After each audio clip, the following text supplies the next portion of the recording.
Hello there. This is Heirs to the Kingdom channel, and today's lesson we're doing chapters 39 and 40 of the book of Genesis. If you're new to this, it's a Bible study channel going through the King James Bible, not skipping anything as Scripture's command.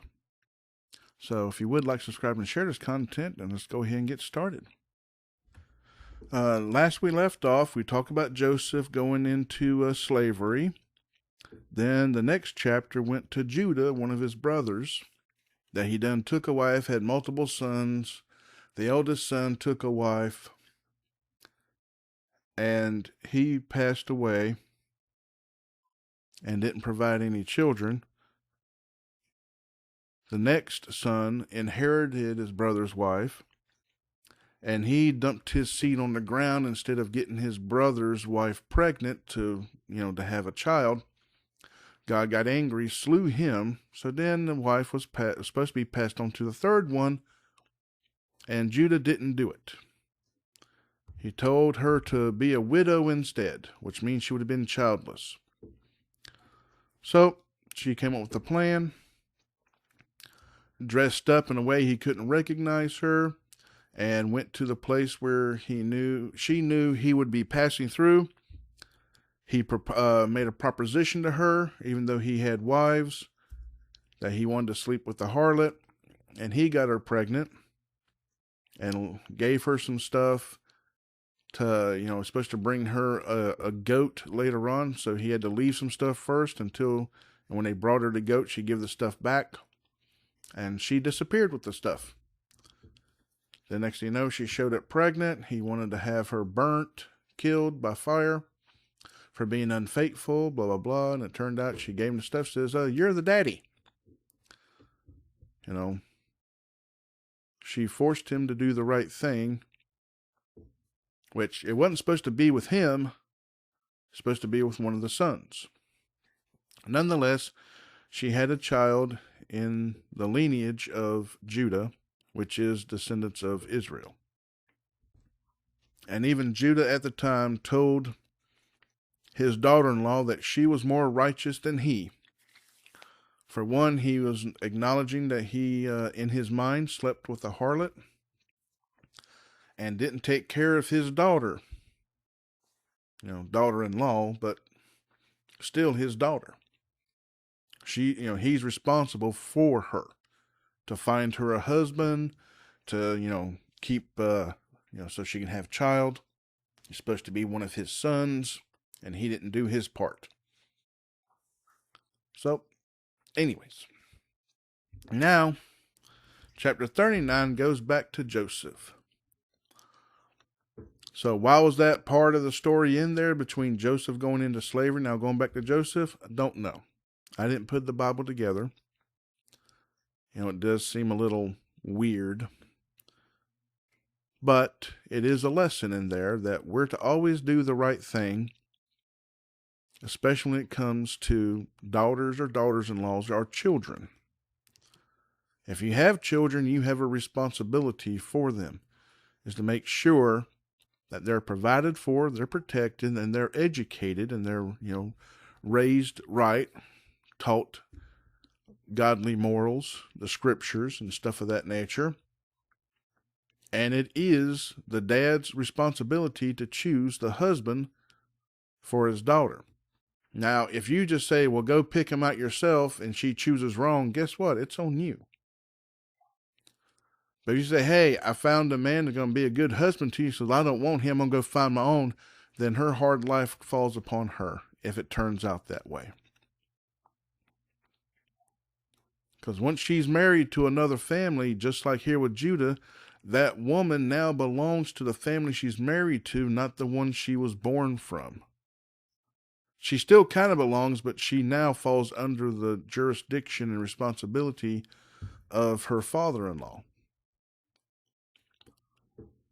So there's many lessons in there about that. Let's continue on here. Let's get started, Chapter 39, verse 1. And Joseph was brought down to Egypt, and Potiphar, an officer of Pharaoh, captain of the guard, an Egyptian, bought him of the hands of the Ishmaelites, which had brought him down thither. And the Lord was with Joseph, and he was a prosperous man, and he was in the house of his master the Egyptian. And his master saw that the Lord was with him, and that the Lord made all that he did to prosper in his hand. And Joseph found grace in his sight, and he served him, and he made him overseer over his house, and all that he had he put into his hand.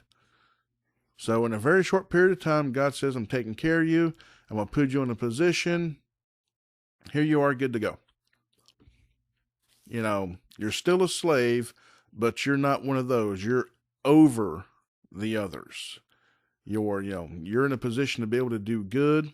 I'm going to bless you and make sure you do right. Because to be blessed by God, you must try to live a godly life. Be godly, do the right thing, treat people correctly, blah, blah, blah. Do your works if you're doing it for the Lord, not for men. Stuff like that. He didn't cry a lot and complain and scream like, I'm not supposed to be here. I'm a free man. And no.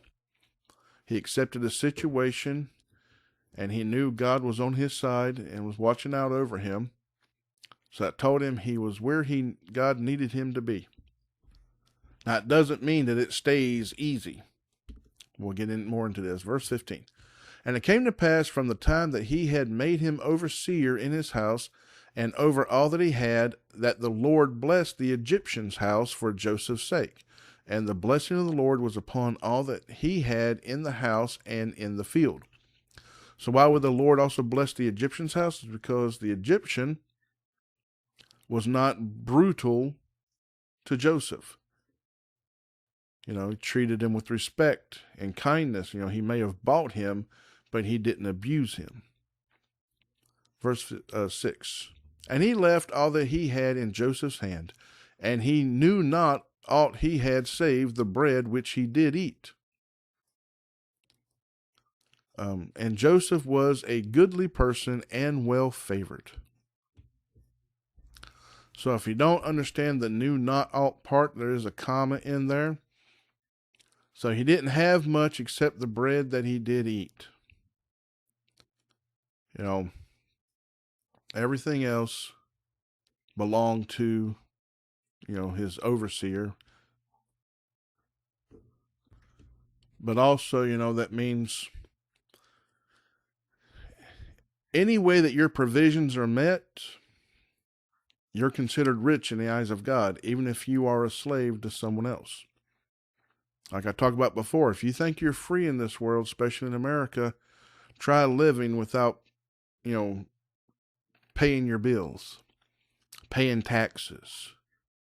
See how fast that you go behind bars, or they take everything that you've worked for, or your family left you. Try it out.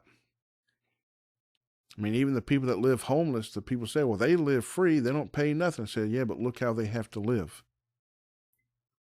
Because if they have anything, the government wants a piece of it, which means you technically work for them. Unless you have enough money to be the master of everything, then it's like, when it ain't no problem paying all that stuff and everything else doesn't affect you, then you actually get to kind of live free.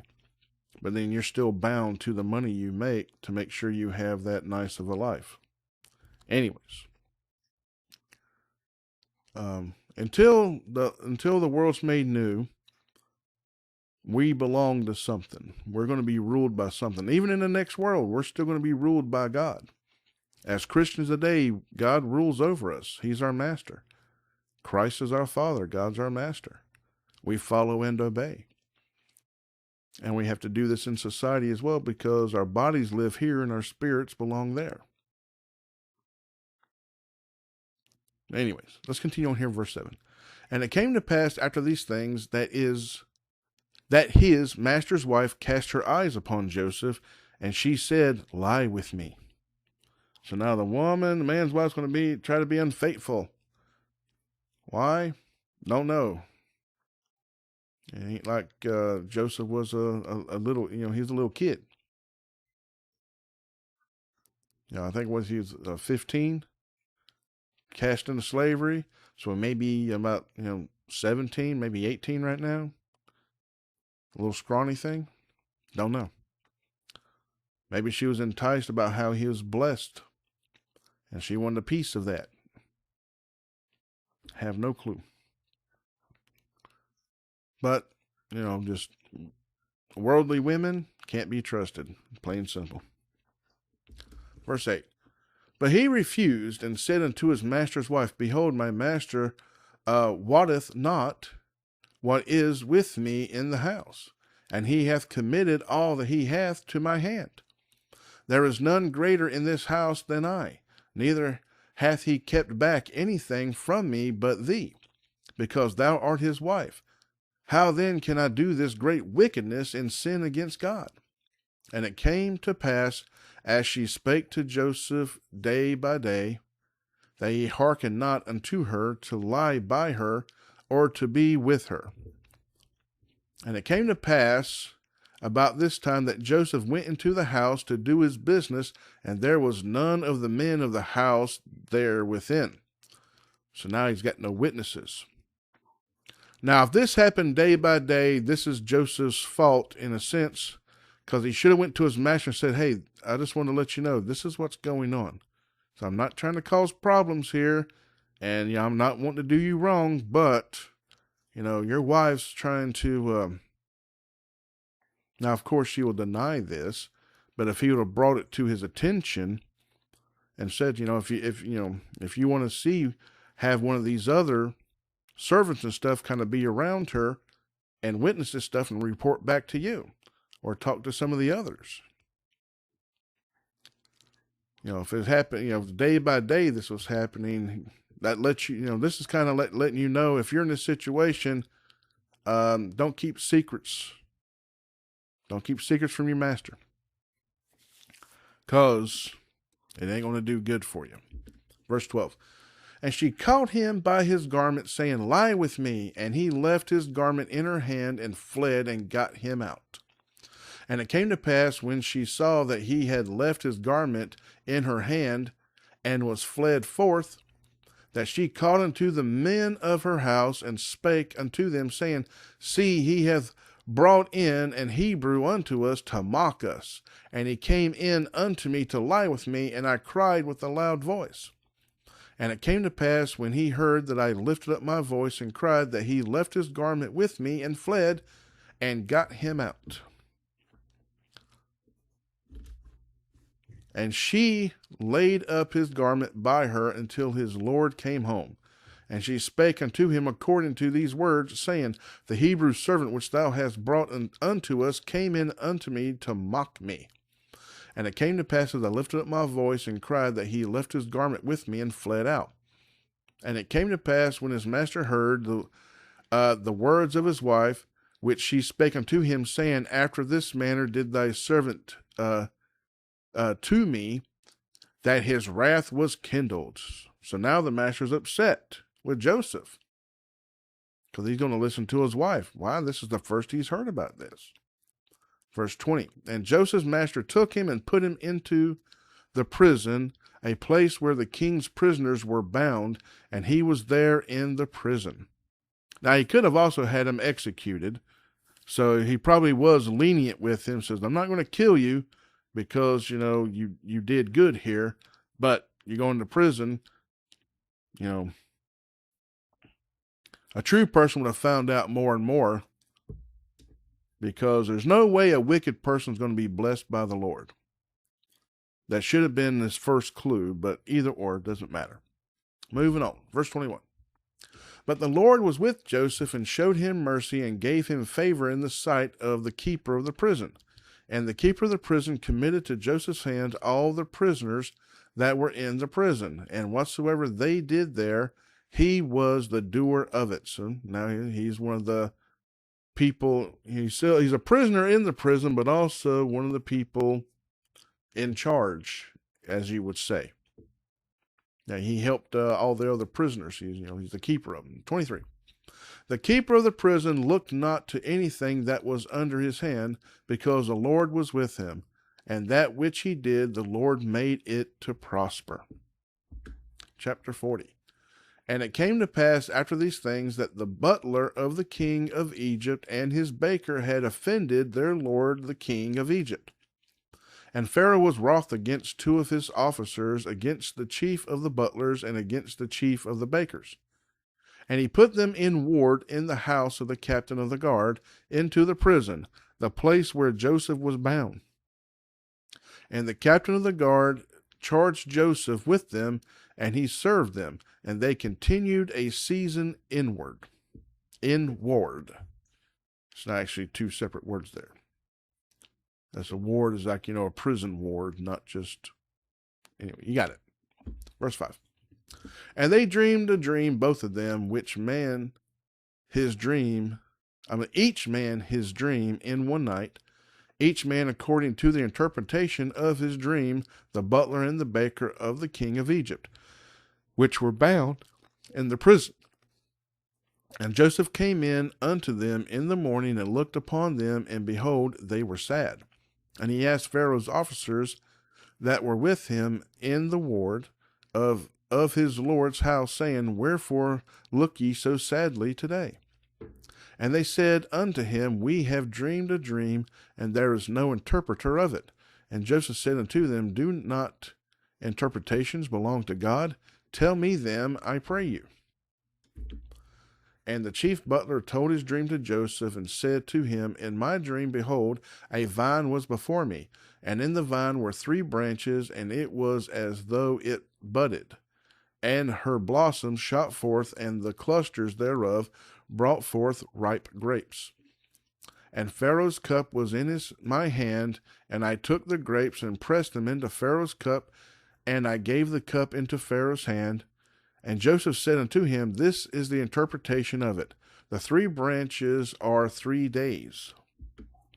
Yet within 3 days shall Pharaoh lift up thine head, and restore thee unto thy place, and thou shalt deliver Pharaoh's cup into his hand, after the former manner, when thou wast his butler. But think on me when it shall be well with thee, and show kindness, I pray thee, unto me, and make mention of me unto Pharaoh, and bring me out of this house. For indeed I was stolen away out of the land of the Hebrews, and here also have I done nothing that they should put me into the dungeon. Then the chief baker saw that the interpretation was good, and he said unto Joseph, I also was in my dream, and behold, I had 3 white baskets on my head. Sorry. And in the uppermost basket there was of all manner of baked meats for Pharaoh.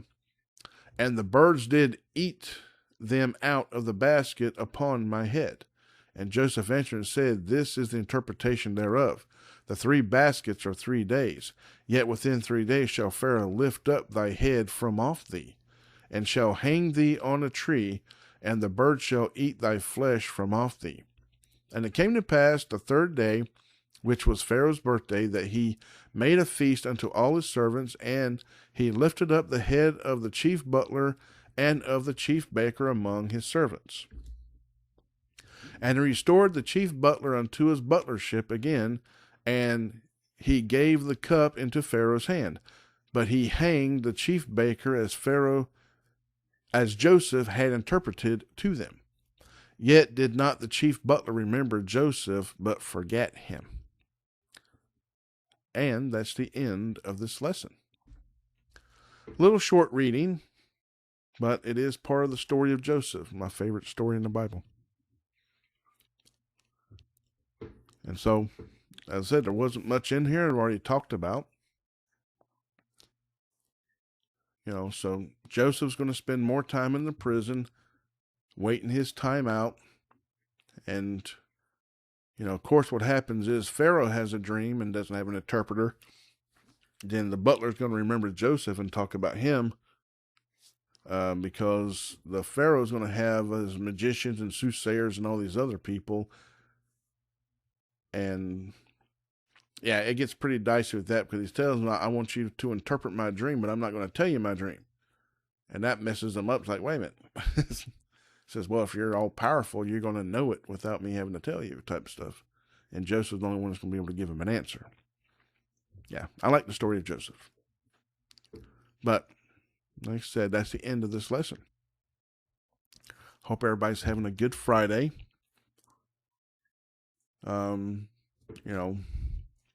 Today the weather was fairly decent here in Tennessee. Not too bad. Hopefully it was in your area. If not, these are things to pray about. We still got, I don't know if we still got people without power in places of America or anywhere else in the world from the bad weather. So these are more things to pray about. Always pray. There's always someone or something to pray about. The lost, the found, yourself, others, all people, all nations, all societies, all situations. Always something to pray about. And don't forget to give God all the praise, glory, and worship, and thanks and everything, the good, the bad, the ugly, and the indifferent. But I'm going to go ahead and end this lesson here. So until next time, God bless, good night, and goodbye.